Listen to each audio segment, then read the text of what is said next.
Welcome to the Erotic Realm podcast, where we explore the psychology of darker desires. I'm Em, and if you're new here, welcome.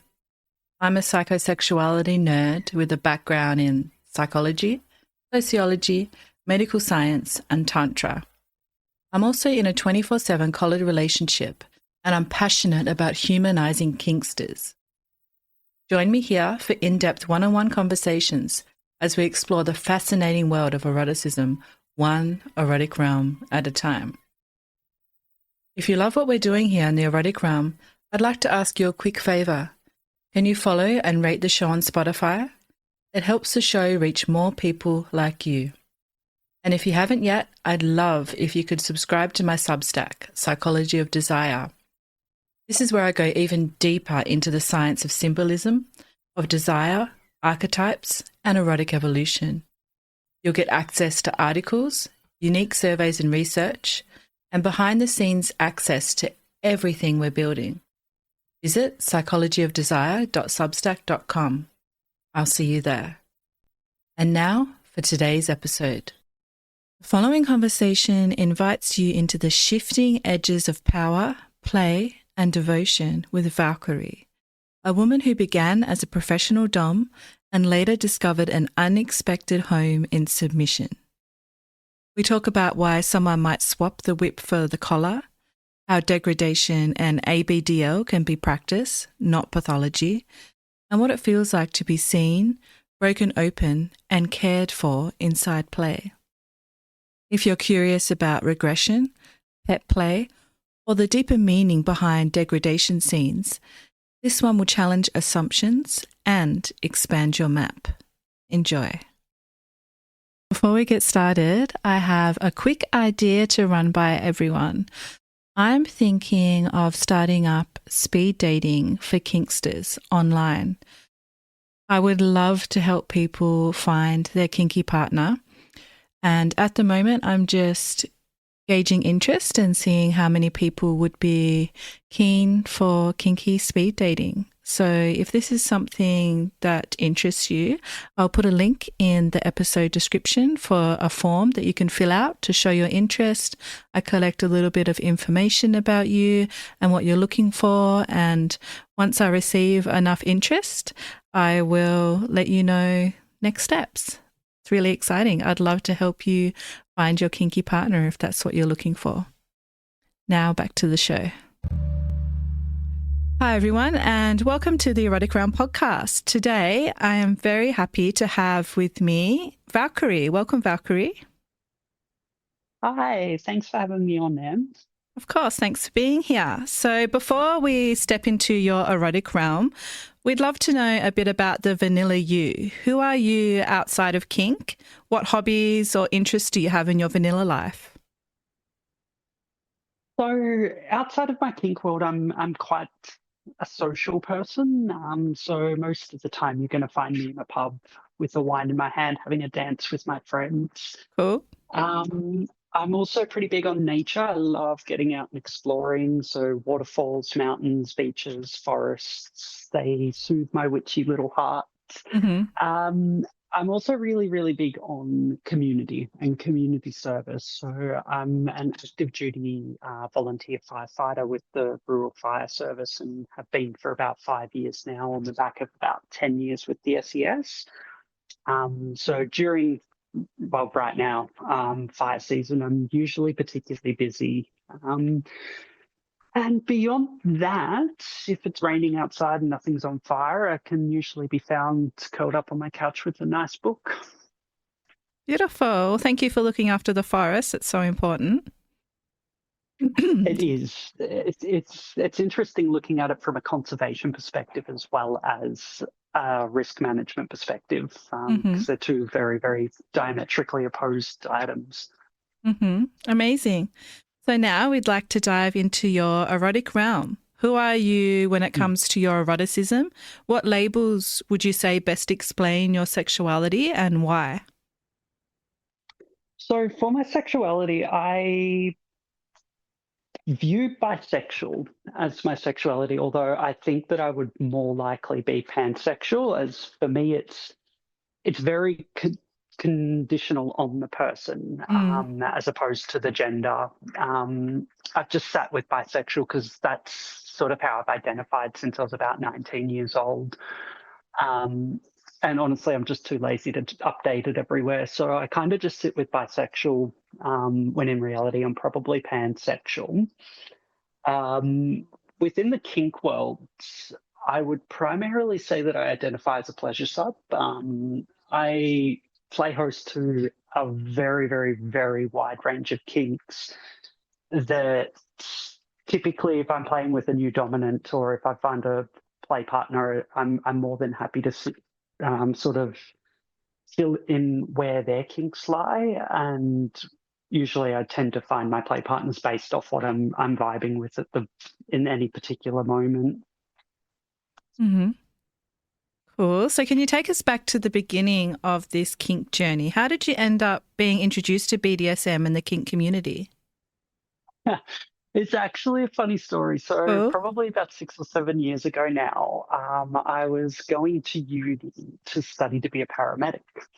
And I'd come from working pretty much full-time my entire adult life. And I kind of figured that I needed to make money while I studied and I couldn't work full-time.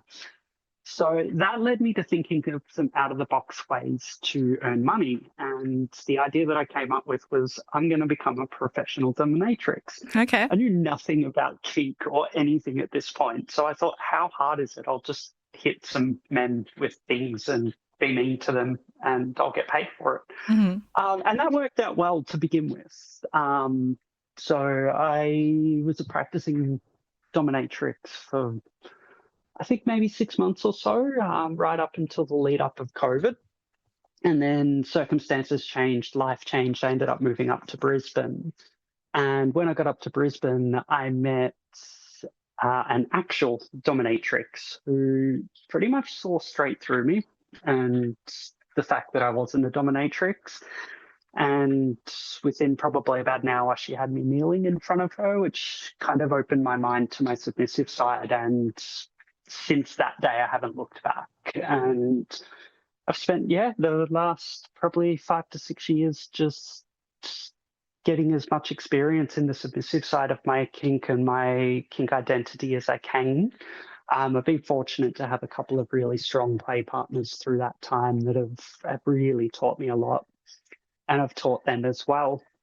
Mm-hmm. And I just kept finding more and more kinks that I got involved in, the more fascinated I became by it. And then I started looking at the deeper drives behind it, the deeper drives behind my submission, where that submission came from, how it came to be, how it impacts and enhances my daily life. And it's been a beautiful journey. And I kind of went off on a tangent there. That's moving into the end game as opposed to where I started. But yes, that's where I started. No, and you can go on as many tangents as you like. So you mentioned that it impacts your life in an amazing way. I can't remember the exact words that you used. Can you tell us more about that? Yeah, well, I find that my submissiveness is quite natural for me, which is quite opposed to my personality socially, which is quite assertive, fairly loud. I wouldn't say domineering, but I do tend to command attention when I'm in social engagements, as well as professionally. The impact that my submission has is I can tend to occasionally fall back onto some training when there's a hard decision and I won't speak my mind or I won't take a course of action because there's that conditioning there from previous play partners where, well, no, you'll speak when spoken to, and that bleeds in sometimes. And I'm pretty good at counteracting that, but occasionally it does catch me off guard. Mm. And you mentioned that you began your kink journey as a pro-dom and then explored submission later. Does that mean that you're only exploring your submission now, or have you become more of a switch? I did think that the logical next step after the dominatrix that revealed me to be a submissive, I thought that the logical next step was switch. So I tried that for a while, but I just found my submission all consuming. It was like I'd opened a floodgate to something that I didn't even know that I needed. So Mm. I have not done any dominant activities other than the odd drunken, poorly constructed scene with a friend when I've been drinking. But beyond that, no, I don't. I don't identify as a dom or a dominant in any way, shape, or form anymore. Okay, I'd love to explore your roles in BDSM a little bit more. You mentioned that you have a varied amount of roles. Can you tell us a little bit more about those roles and what they mean for you? Yeah, of course. So probably my favorite role is that of a human pet, specifically a puppy. I find that that's usually my preferred kink and my preferred place. Um, Other than the fact that it turns me on, I find that there's just a huge amount of escapism and a mental escapism that comes with delving into my pet play space, Mm. where I don't have to be a human, I don't have to deal with human responsibilities, I just have to listen, obey, and execute commands. So my pet space is Puppy Valkyrie is one of my favorite kink personas to say. Other ones that I really draw a lot from would be the side of me that's into degradation. This is something that I've sought in increasingly high volumes to the point where I actually haven't yet managed to find a dominant who's been able to get anywhere near a limit. So I don't actually know where my upper limits with degradation sit because I haven't found anyone willing to go hard enough to Mm-hmm. find them with me. But that comes down to trust too. A couple of previous play partners have gotten close, but haven't gotten all the way there. I have elements of service submissive about me. It's not my favorite role, but it's one that I can fulfill.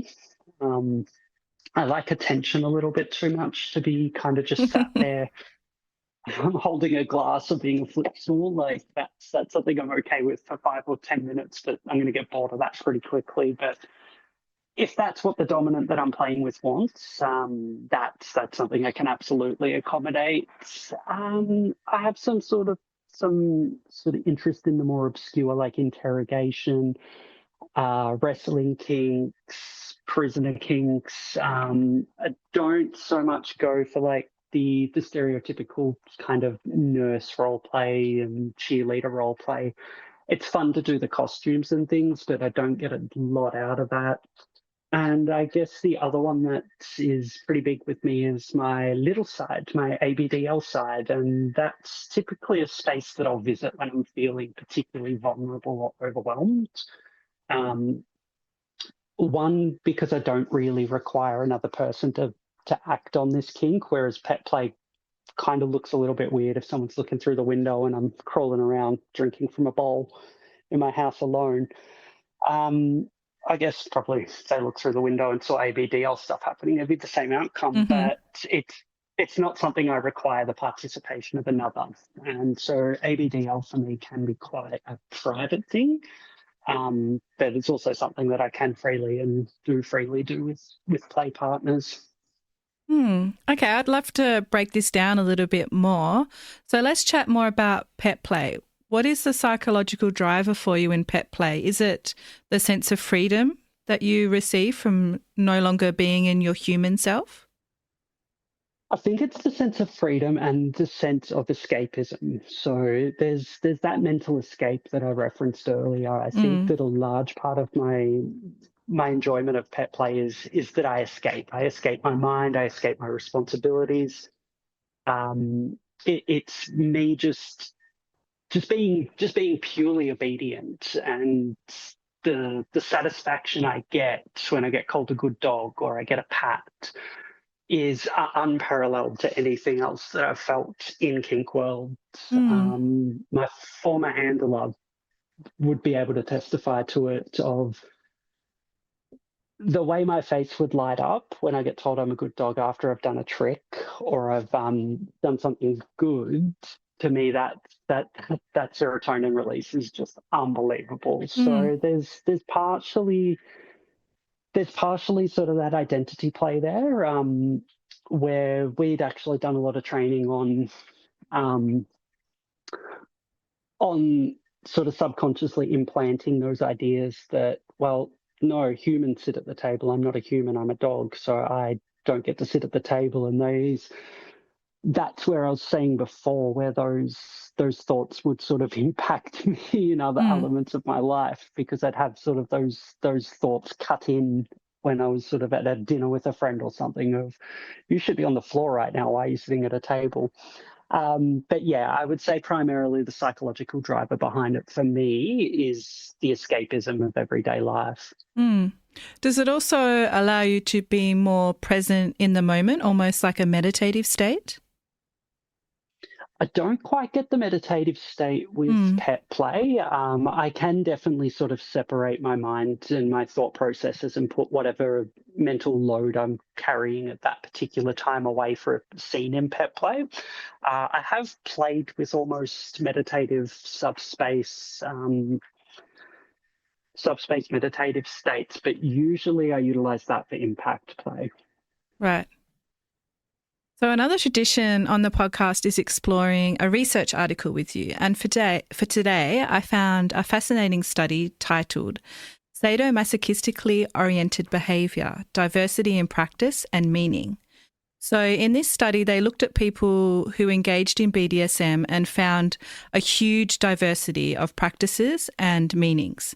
For some, BDSM was about sex. For others, it was about ritual, intimacy, identity, or even spirituality.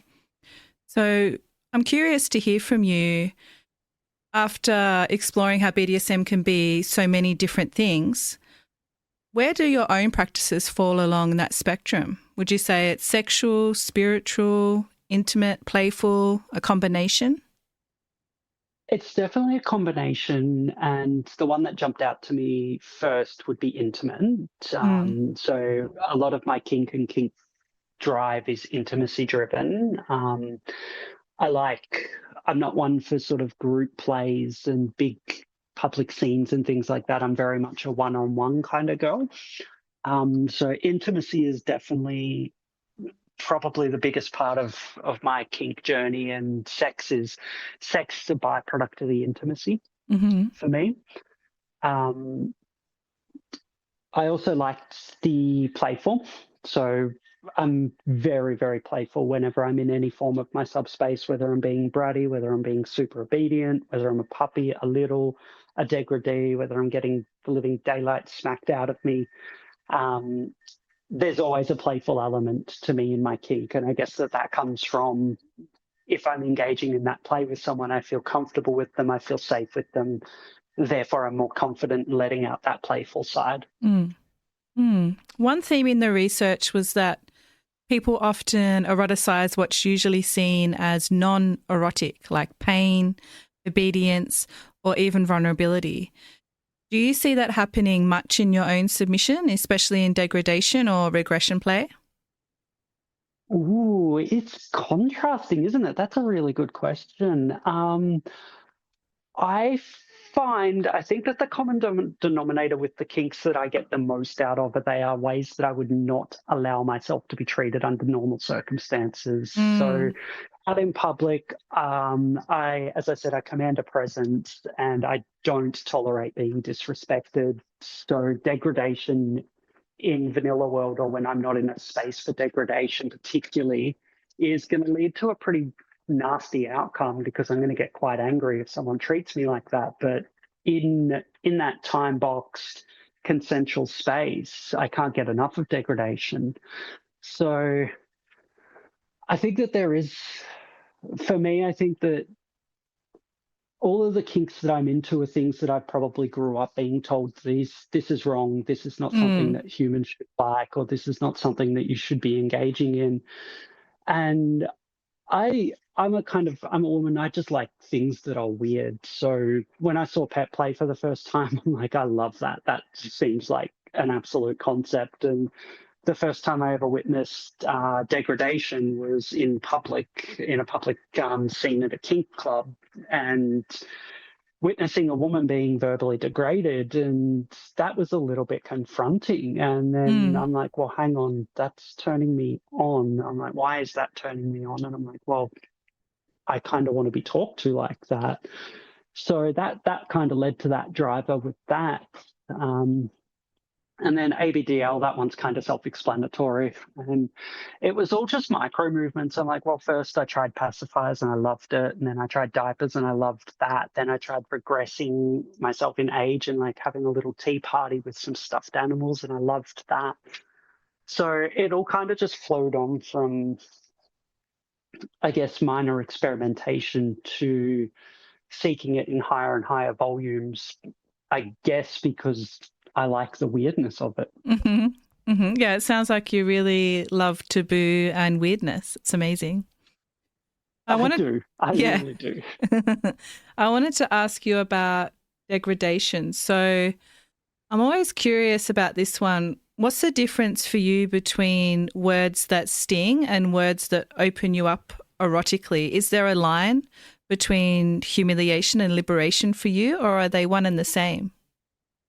Well, humiliation is another thing that will turn me on. So I do get quite turned on by humiliation in controlled circumstances, but I guess the divide between the words hurting and the words turning me on would be my comfortability with the person delivering the words. So a stranger on the street or a random at a party who would call me a filthy little whore is going to horribly offend me. But if it's a good friend or a play partner or something in the exact same tone, exact same scenario that calls me a dirty little whore, I'm probably going to respond quite positively to it. So I think I probably would say that I feel that, yeah, it's largely dependent on the person delivering it. And I guess my mood would also factor into it, because sometimes I might be a little bit more vulnerable and just not in the mood for degradation. But I would trust any friend or play partner of mine to be able to recognize, well, no, she's not in the mood for that today. We're not gonna go there. Mm. And what about ABDL? Let's explore that a little bit more, because this is a kink which can be deeply misunderstood. So we haven't had anyone on the podcast that shared this kink before. For those listening who may not be aware of what this kink is, can you share more about this part of yourself and what it means for you? Yeah, so ABDL is adult baby diaper lover, and there's sort of a slash between the two of them because they're not synonymous. You can be an adult baby and not be a diaper lover, and you can be a diaper lover and not be an adult baby. I would probably say that I have scatterings of both. I'm not fully an adult baby. I can regress to a toddler of around 3 or 4 years old. I would definitely say that I'm a diaper lover. However, I'm not into it as like a all the time thing. For me, it's very much when I'm in the mood, very circumstantial, and that changes with what I've got going on in my life. But my ABDL space is somewhere where I feel safe, somewhere I feel vulnerable. Um, so when I'm exploring that kink, I'm usually in a pretty good headspace. I'm usually safe. And as I think I mentioned earlier, or I may have mentioned before the podcast, I can't quite recall, it's something that I can typically explore on my own. I don't require a play partner there with me. So my little side is, in my way, it's my way of honoring my little child inside me. Mm-hmm. Beautiful. Now, as part of our conversation today, I asked you to bring along something to share, such as a quote, book, or a movie that's influenced your erotic realm. Can you share with us what you've brought along today? Yeah, I can. So, and this one usually gets a laugh, but it's the TV show Vikings, Okay. which I guess would be a perfect description of my sexual attitude, my sexual tastes, as well as an interesting sort of study on two of the main characters who I feel I have some serious emulation of in my sexual life. The first being Lagerthon, and the other being Queen Quentress. So I feel very closely related to these women, and usually sexually, I'm trying to sort of emulate a few of their micro movements, and yeah. So I told you I was weird, and No, there's we that. love it. What is it about them that you admire and emulate? Lagatha is incredibly powerful, Mm, and that's something that I, even from the submissive perspective, I strive for power. And a large thing that a large viewing of my own submission is I'm not weak and I'm not helpless. I'm mm. adding my power to a more powerful person. And Lagatha does that quite frequently through the show. And the draw to Queen Quentress is she sort of taps into that the side of me that's weird, that likes taboo things. She strikes me as a try anything twice kind of girl, and that's very much the kind of girl that I am. So is it Lagatha almost being like a queen but still submits to someone higher than her that you enjoy? She submits for her own reasons Mm, and her own sort of ends. And I view a lot of that in myself, of my submission, where I will submit when it's beneficial to me, but beyond that, I am just a walking fortress of a woman. yeah, your submission isn't a weakness. No, gosh, no. My submission has never, ever been a weakness. Mm. There's a quote that's at the bottom of my profile if anyone ever makes it that far. And that quote is, and I know I'm taking two turns here, but the quote is average will never tame exceptional. Mm. And that's a quote, that's my own quote. And it's something that I live in everything I do. So I strive to be and consider myself to be exceptional, and I expect quite a lot of myself. And that leads into my submission. It's not a weakness to me, it enhances me, and I believe that it's made me stronger.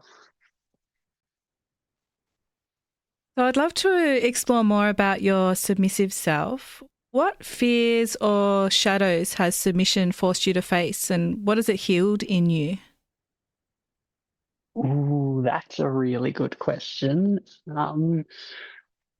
For me, I have struggled for a very long time with abandonment and rejection issues. Mm. My submission has helped me with that. So along this journey, I've had to learn to sort of temper those feelings, particularly when I get near subspace and more dangerously sub frenzy.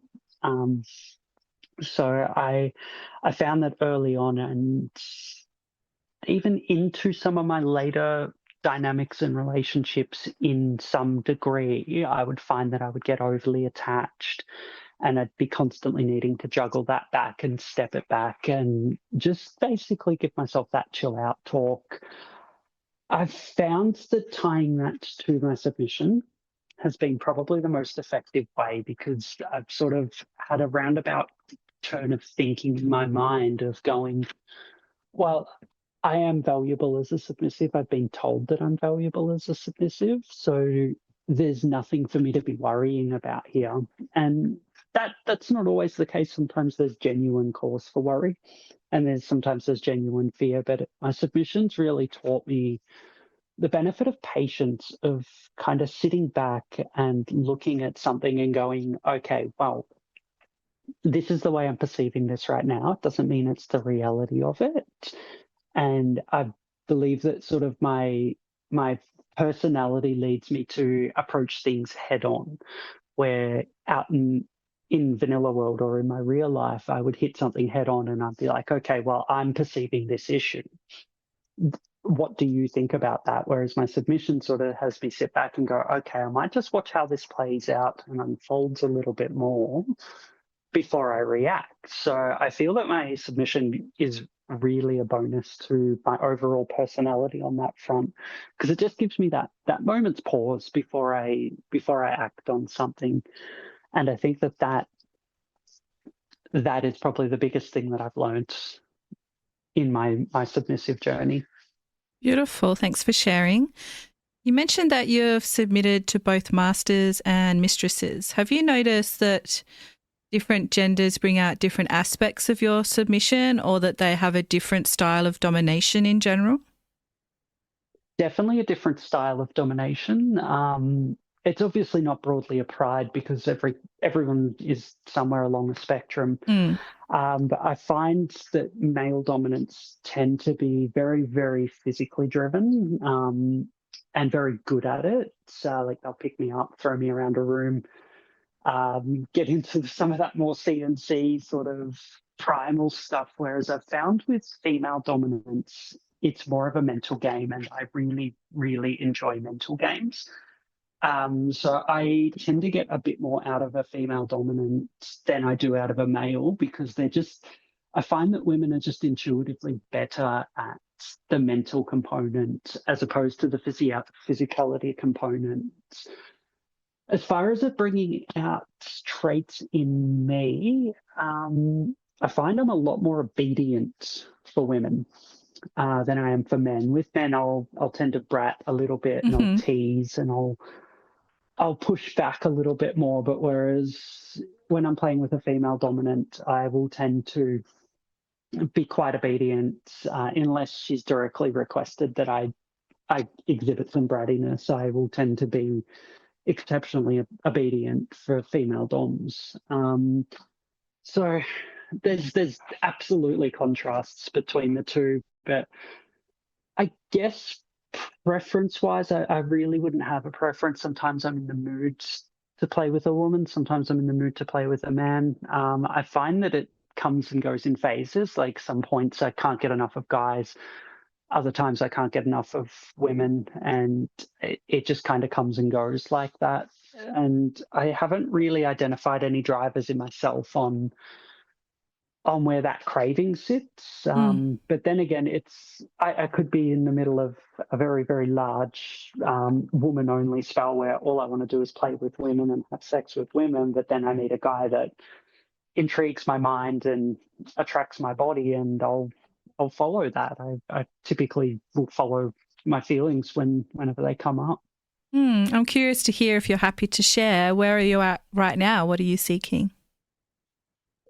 At the moment, I'm in a bit of a lull. So my last dynamic ended quite badly a few weeks ago, Oh. and I'm not really actively looking for anything at the moment. So I'm talking to a couple of people, but I've still got a couple of things left to do on the healing journey from that dynamics breakdown.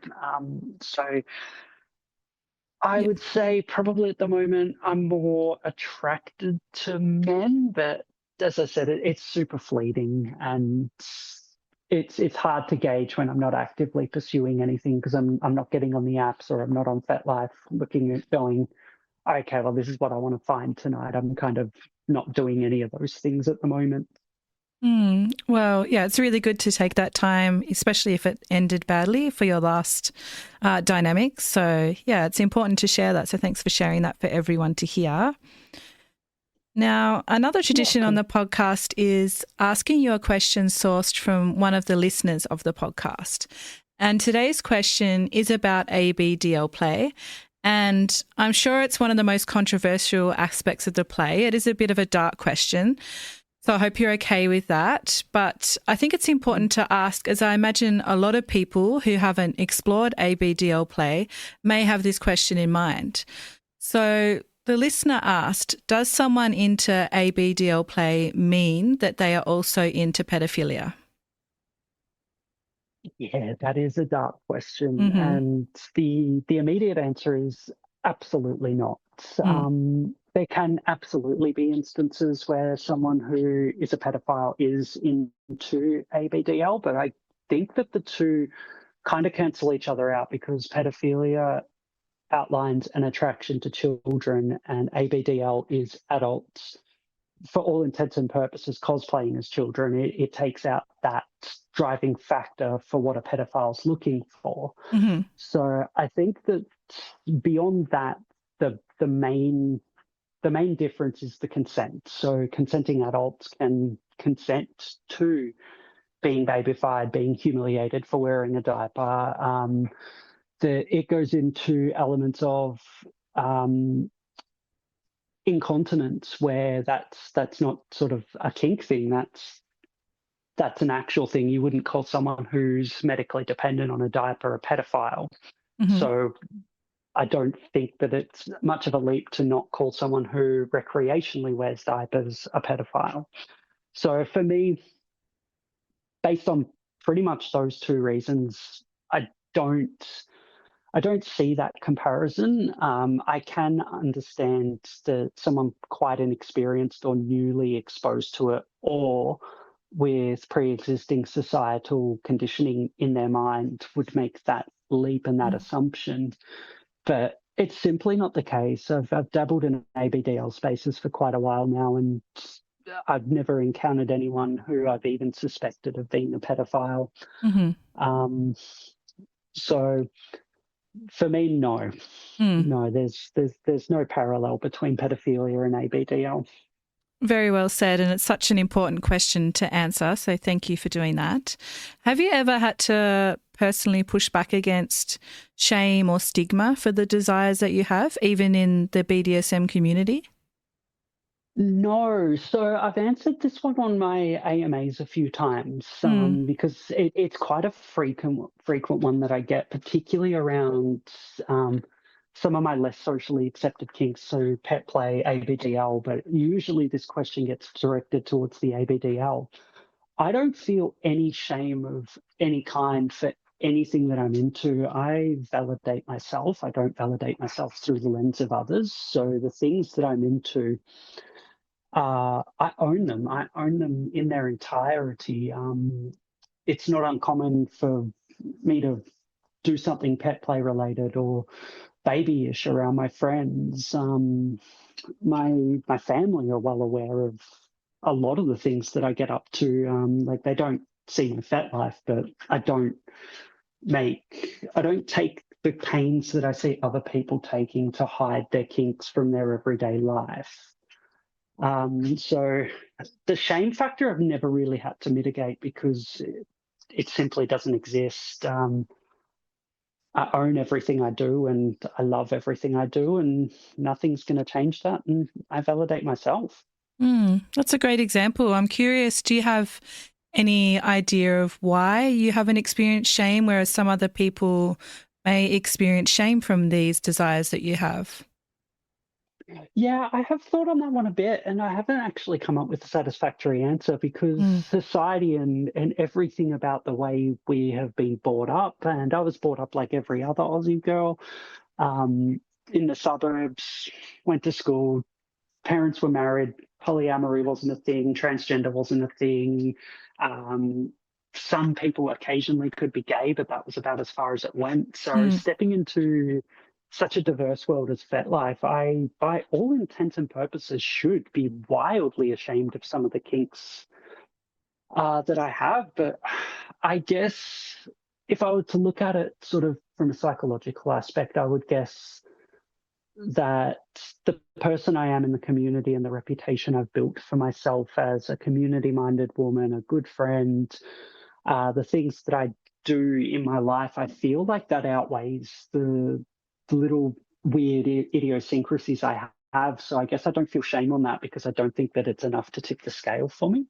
But I don't think that that could be a sole driver. I don't think that's the only reason. I think that plays into it.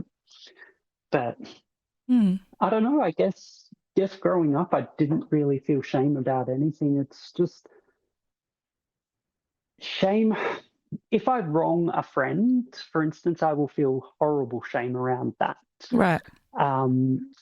If I accidentally kill a small animal, and that sounds horrible, but like if I step on a snail or something, I'll feel ashamed about that, because I'll be like, well, I should have been a bit more observant and I could have avoided that. But yeah, when it comes down to not only my kinks, but things that I choose to do in my life, actions I choose to take, absolutely no space for shame or regret.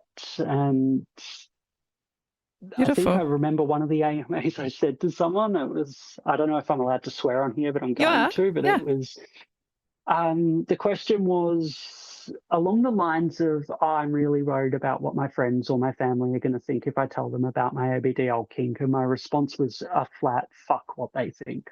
Mm-hmm. And that's what I run with. Mm. So if anyone's listening and they've had some shame or some stigma around these things, what do you wish people really understood about these desires that you have? Is there anything that we haven't touched upon yet that you'd like to share?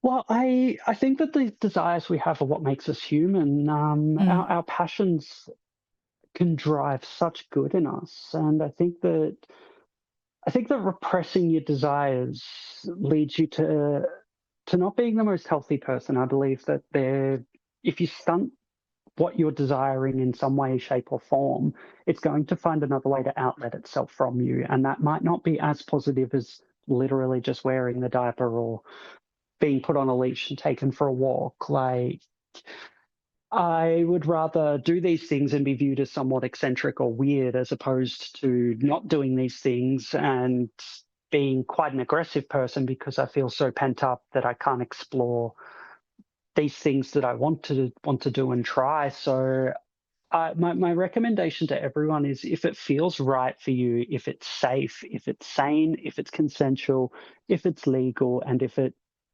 well, morality is subjective, but you kind of know what I mean with that. Mm-hmm. Go for it. Do it in high volume. Enjoy your life. We're not here for long. So just take the moments and enjoy them, and try not to think too much about what other people are going to think about it, because they're not worth thinking about. Mm-hmm. Very well said. I'd like to talk a little bit more about your submissive side, because you mentioned that you live as a registered slave.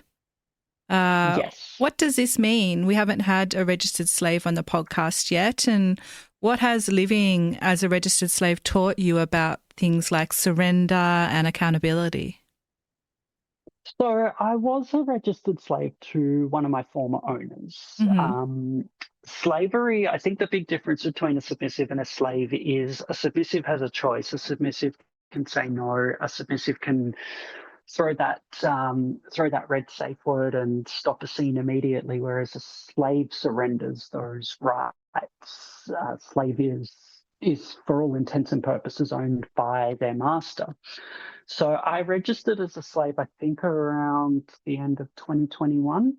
I'm still on the slave registry, and it's a website, and I can't for the life of me find that website Oh, anymore.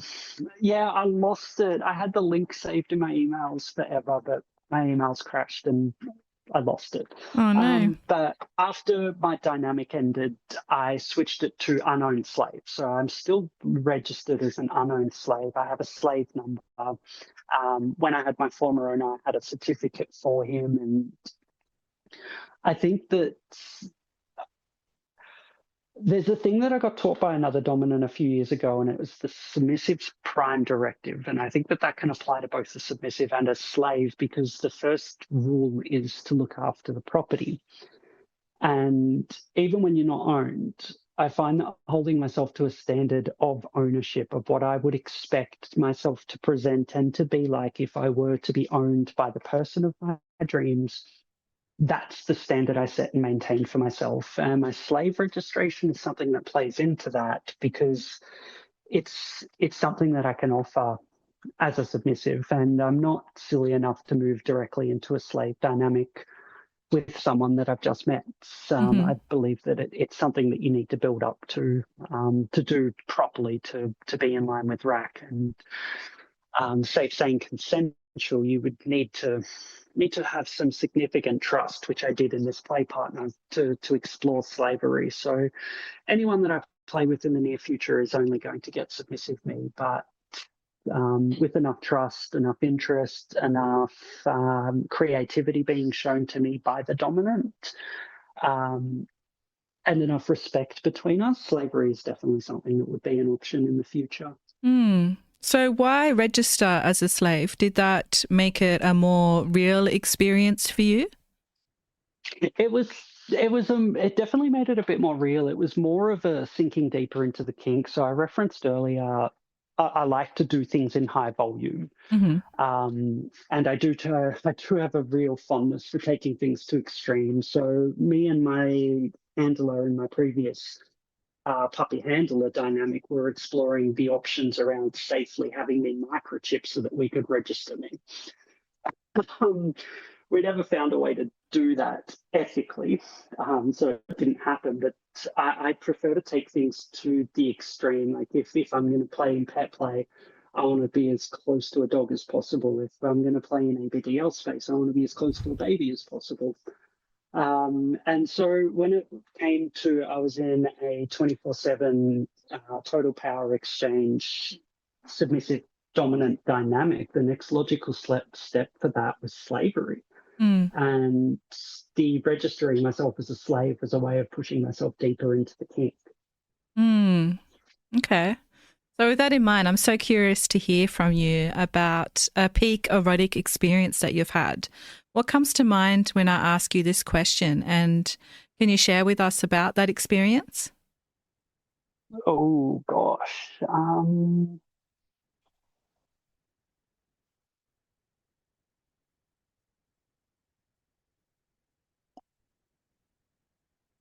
Can we circle back around to that one? I need a moment to think on that. That's fine. You got quite a few going through your head, or? Yeah, I do, and I can't pull one out. Okay, I'll ask you this question and we'll circle back. What's a part of your erotic realm that you're looking forward to exploring in the future? As I mentioned, my dynamic ended quite badly, and I wasn't quite done exploring the depths of my pet play. So that is something I'm particularly interested in, building up some trust with a new play partner to enter that space. I would love to. I've recently heard about a network of pet play enthusiasts that seems to be a national network that have like competitions and things like that, and I would absolutely love to be involved in something like that. So, but it's that comes down to finding a suitable partner. For me, rebuilding a little bit of trust with handlers. So there's a bit behind that would need to align. So I'm probably not quite there yet. But another element of my eroticism that I really want to find out where the ceiling is degradation, verbal and physical, in all its forms. I kind of want to see where it goes, because I can take a lot more than I've ever been given, and I find that people will tend to back off on degradation because it's every fiber of their morality is screaming at them that this is wrong. You are not supposed to treat another human like this, especially a woman. So I find that there's sort of people will pull their punches a little bit, and the catch-22 on that, I guess, is, again, it comes down to it would need to be a stable, long-term, trusted play partner, because anyone who would be willing to go to those extremes so quickly isn't going to be someone that I would consider safe to play with. So I'm kind of at a crossroads on that one, where now I'm in a brief period of inactivity or healing. Yeah, inactivity is a terrible word. We're going to go with healing. While I'm in that period, sort of not making connections, I think that's going to be a one that's much further down the track as well. Well, it sounds like at some point you'll have a lot of fun to look forward to. Okay, should we revisit the peak erotic experience question? Did something become clear in your mind that you'd like to share? I'm still juggling with 3 separate experiences. This is the hardest question you've asked. You can share all 3 if you like. I might touch on them briefly, because I don't have any of these people's consent to share the experience. Sure. So the first would be a huge degradation scene I did with a former owner in the basement of our house, where he chained me to a rafter and degraded the living daylights out of me. And it was done full nude, which is not something I usually do. I was crawling around on concrete. I had been drawn on. I had a dildo gag shoved down my throat. Just the works, and it was just a beautiful moment, and it's a kink memory that I've had that stuck out to me. The Mm-hmm. second would be with my best friend. We did a public impact scene at Crystal Chateau last year or the year before at some point, and it was just a beautiful scene. We were quite connected in that scene and quite connected at that time. And we still are quite connected. And it was just a beautiful scene. As far as sort of mental enjoyment, it was one of the most enjoyable scenes I've ever had. And then the third one that stands out is with my previous handler, the one that ended badly. We had a really protracted night of play, including a public walk on my leash where I was walked around the block at night. So not much risk to being seen, to one of the most brutal face fuckings I'd ever had in the bath, to being tied to the bed with a butt plug in, a gag on, and he was alternating between fucking my face with his dick and a dildo. It was just one of those scenes that went on for probably maybe 6 hours Oh, of wow. like play and then a bit of rest and then a bit of play. But the thing that stuck out in my mind as probably one of the best moments I've ever had, was I'm really finicky with my hair getting wet. I don't like my hair to be wet. I don't like having to deal with it. I don't like drying it. I don't like any of it. Mm-hmm. So at some point through the night, he was like, well, we're going to get in the shower because I want to piss on you. And so we did. And I'm like, okay. And I put my hair up and I'm like, can you just not get my hair wet? And he kind of just looked at me and chuckled. And he's like, yeah, I'll try. And then as soon as we got in the shower, he just grabbed me and put me under the water. Mm. And I was really, really grumpy at first, but because of the sustained play and the feelings that were running through my body, it ended up being almost orgasmic, the feeling of the water hitting my head. So Mm-hmm. it was just something that absolutely is stuck in my mind. So I can't pick between those three. I can see why. They all sound amazing. Thank you for sharing them. Is there anything else that That's you'd okay. like? Is there anything else that you'd like to share with our listeners that we haven't touched upon? I think that by way of a parting thought, I think that viewing your submission as part of you that strengthens you, I think is important to particularly a lot of the younger girls coming through the scene. Mm. Your validation is tied to yourself, and your submission is tied to yourself. I see a lot of people pinning their worth on their dynamics and their play and what they can do and what they can get from it. But I don't see a large trend of people who actively hone on their submission, even when they're outside of a dynamic. Like sometimes you have to be your own dom, Mm. and I guess that's important for growth as a submissive, for true growth. I think that you need to accept that at times you're not going to be able to play. Like me right now is not an appropriate time for me to be playing, so I'm not playing. But that doesn't mean I'm not submissive. That just means that right now I'm prioritizing my mental health and my healing over immediate pleasures of the flesh. I Mm. don't believe that makes me in any way less submissive. In fact, I think that makes me more submissive and adds more to my submissive value. So I Mm. think it's kind of a mental shift, that I don't see in a lot of other people, but I think that it would be something I would love to leave people with an impression of. Mm. That's such an important point. How do you be your own dom? Can you tell us a little bit more about that? It's just holding myself to the standards that I would expect of myself if I were owned by you. Mm. So it's about sort of making myself do the hard things, about Mm-hmm. loving myself, about telling myself I'm a good girl. If I need to be told I'm a good girl, sure, I can go post a picture on FetLife and get 500 people tell me that. Or I can go in the mirror and tell myself I'm a good girl. And the Mm. validation I feel from loving myself and appreciating myself, that flows through to me like dominance. And I genuinely appreciate myself. And that would be how I go about that. I guess that hasn't really answered the question. No, you have. You have, definitely. And it's really powerful. Did you want to say more? No. No? Okay. No, I think I was done. Yeah, no, you gave a really good example of, saying those affirmations to yourself in the mirror if that's what you want to hear and you're perhaps seeking it from someone else who isn't there at the moment. Instead of going looking for that, give it to yourself. I think that's really beautiful. So thank you for that. Yeah, absolutely. And I'll give myself a spank on the ass if I need it. It's different. Like, you can't spank yourself as well as someone else can spank you. No. I'll just put that right out there for now.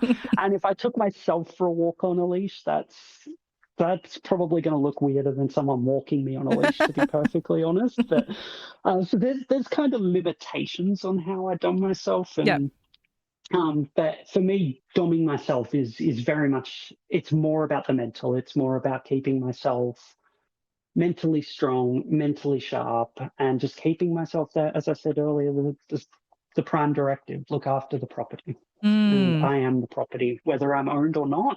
I'm the property. And Beautifully when I am said. ready for another dominant, when I'm ready for another dominant, I don't want to deliver them a work in progress. I want to give them the final product. Very powerful words. Okay, so if you had to sum up your erotic self in one word right now, what would that word be and why? So I've been thinking on this one the whole night. And in typical fashion, I've got two, but can I do that? Of course. Okay, so the first is power. As I've made very clear, I feel that submission is power. And I think that being a submissive is a powerful experience. And I think that deep diving into the whys and the psychological drivers behind your own submission is so powerful in understanding yourself as a woman, or whatever you identify as. I think that it's so powerful. As I don't love the whole submission as a gift thing, but I'm going to use that here. I believe that it makes it a powerful gift, as I mentioned in sort of my closing statement there, of giving someone that final product. When you deep dive it and you understand your psychological drives, there's power in that. So power is what I would aspire to. And the second word is healthy. Having healthy relationships with yourself, with your submission, with your sexuality, which means owning the things you do, casting off the shame that comes with your kinks, of recognizing, well, this is something that is part of me, and this is something that fulfills me and validates me. This is something that is healthy for me and my mindset. And I think that healthy self-talk is something that we all need to engage in. So if I could probably say one last thing to your audience, is Please go look in the mirror and tell yourself that you love yourself, and then point out something about you that you love. And it sounds so simple, but it's so powerful. And the more you do it, the more self-love you grow. So, please go do that. Brilliant. Well, I'd like to thank you for sharing your erotic realm with us, Valkyrie. Lovely. Thank you very much for having me on here, Em. It's been an absolute blast. Thank you again. I'm Em, and this has been the Erotic Realm podcast. Thank you for listening to the Erotic Realm.